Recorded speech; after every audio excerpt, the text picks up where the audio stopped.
Bro, like you guys don't know, I had to sit here and basically rewatch the episode a second time this morning or today on Mother's Day. By the way, if there's any women watching this or guys watching it, whatever, happy Mother's Day and tell your mothers Happy Mother's Day for your boy D Free. Say hey, D Free says Happy Mother's Day. Maybe not because that'd be kind of weird. Either way, back to what I was saying. We're reviewing episode 90 of Dragon Ball Super. I had to watch it again because last night I watched it and I didn't want to come on video and like record a video screaming like in excitement and joy. So I was like, I'm gonna chill.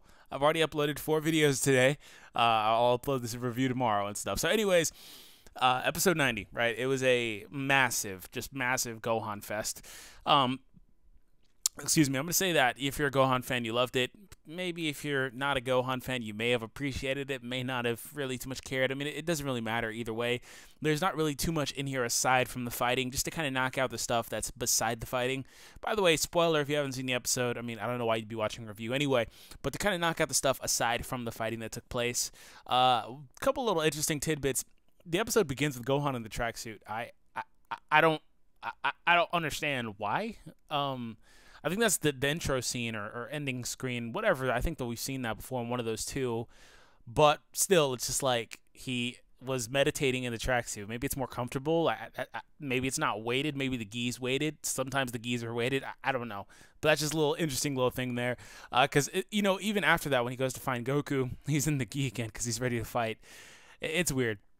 Another thing is we do see Universe 10 and Gowasu, and he's like, yeah, we need to find some warriors. I can't get anybody that's reprehensible like Zamasu was, which Zamasu would have been like a really good candidate for this if he could have partaken in it, because Zamasu was a prodigy. He's very powerful. But regardless, they basically get these guys that are cloaks. We don't know what they look like, but they basically are muscle heads and they drink protein. So that's a thing. I mean, I drink protein shakes myself, but they're just like, oh, we got to do it now. And I'm like, ooh, you're super judicial about it too, huh? You got to adhere to the perfect schedule, which I don't knock anybody like that because there are people like that in real life, but I just found it humorous that they did that in the show.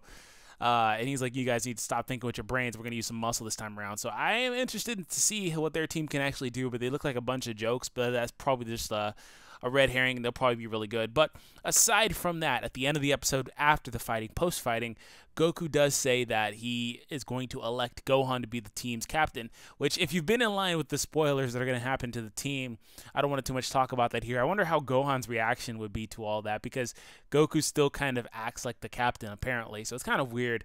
But regardless, let's talk about the action, man. So it was funny. If you're a Tien fan, you may be kind of mad at the show for the last couple episodes because they've literally been like dicking over his character.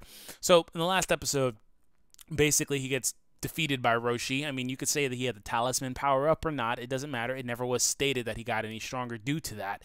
So we can't really say that. I don't know. It's whatever you prefer as a fan. But aside from that, basically he got beaten by Roshi. And then this, it's more plausible to say that Gohan takes him down, right? But Gohan basically one-shots him in the gut. And Tien's like, no, I can't do this anymore. Tien's done. He refuses. And then every other line of dialogue from Tien is completely negative. He's like, we don't need to do this. We've seen your power, Gohan. Stop this. What a waste of senzu beans. Like everything that guy says is just like, no more.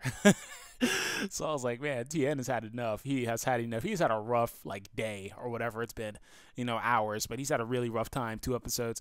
It was cool to see the combination of Gohan and Piccolo because they kind of talked about that at the end of like the previous episode or the one before that. I can't recall. Where they're going to basically develop techniques, and you kind of see that here, where basically Piccolo does that Kiaiho thing where he like does a ki explosion, and then that's basically a distraction, a diversion, and Gohan pops in and he's like boom, but obviously Goku blocks it at the very last second. So they still have some kinks to work out, but you can kind of see some of the little intricacies that they're going to be doing, and that kind of gets me hyped to see other characters like 17 and 18 or 18 and Krillin and Roshi and Goku, things like that, to see what some of these combinations will be, Goku and Vegeta or Piccolo and Goku, like what they'll do with these characters. And maybe Gohan and Vegeta would be a kind of cool thing too. I kind of feel like Vegeta would be a bit of a loner because he doesn't really have anybody that he has super good chemistry on the team with, aside from maybe Goku, who's like his best frenemy. So there's that. Another thing I did like in here was the fact that Gohan, he, it's weird because they've said so many times, hey, this is his ultimate form, da da da da. But in this, he outwardly says, hey, I don't need to go Super Saiyan. So people, he can't stack it. That was something that people started thinking based on the way that the show kind of talked previously, around the Resurrection F arc and stuff. He's like, I can't stack it. He doesn't have to. But he says something very interesting. He says, this is me at my full power. This is me. And by the way, at the same time, Roshi's like, hey, he has a great pressure, which is something that they kind of said about Goku, too. I don't know if that's some sort of red herring, along with what I'm about to say, too, something like a foreshadowing. They also kind of talked about that, and they talked about how Gohan says, hey, I want to achieve an ultimate form that's different from something that you guys have done, something nobody's ever seen before, and I want to achieve it differently than how you've achieved your power. So that's interesting, something to look at. Maybe Gohan will get, I've been talking about it a bit lately with Mark, and I may just go ahead and do a standalone video on it to kind of get it a widespread thing, but maybe Gohan will actually get a new form all of himself, because it's starting to look increasingly more like, with the election to be captain, and the way Goku's talked up Gohan in this, it's starting to look like Gohan's going to be the one to end it, or win the tournament, or whatever, which I wouldn't be mad at that or at all, but he's going to need to get some sort of new form, and it's starting to look like he will. He doesn't have to, but he probably will. It's starting to look like he will with some of the lines of dialogue in here. Maybe he'll get that ultimate God form where he has the godly aura, or akin to like Super Saiyan Rage or whatever it is, and he has like the black hair, with the bang and stuff. That'd be pretty cool. Speaking of which, the bang makes a return. I've said so since like day one. The bang is clearly indicative of when he's in ultimate form. It's either he's in his base form and he's fighting and he's not using ultimate power, or he's in the ultimate form with the bang. It's clearly indicative. That's why when people were getting mad at the promotional art, he doesn't have the bang, he's in the Goku Ki, but no, I'm like, come on, wait till he powers up, it'll come back, and clearly it did in the episode. So I'm trying not to, like, if I had to record this last night, I would have been like super yellow, but this is honestly one of my recent favorite episodes, because Gohan's always been, like I've said so many times, my favorite character, any version of him. I just love Gohan. So anyways, let me know your thoughts in the comment section down below about the episode. Anything that I missed. I feel like I talked about just about everything. There was a brief little cameo from Vegeta and the gang over there, and they got a couple of expressions, Whis and Elder Kai and stuff like that, but they didn't say anything. It was inconsequential. So anyways, hope you guys had an awesome day and an awesome holiday. So yeah, speak to you guys soon. Peace out.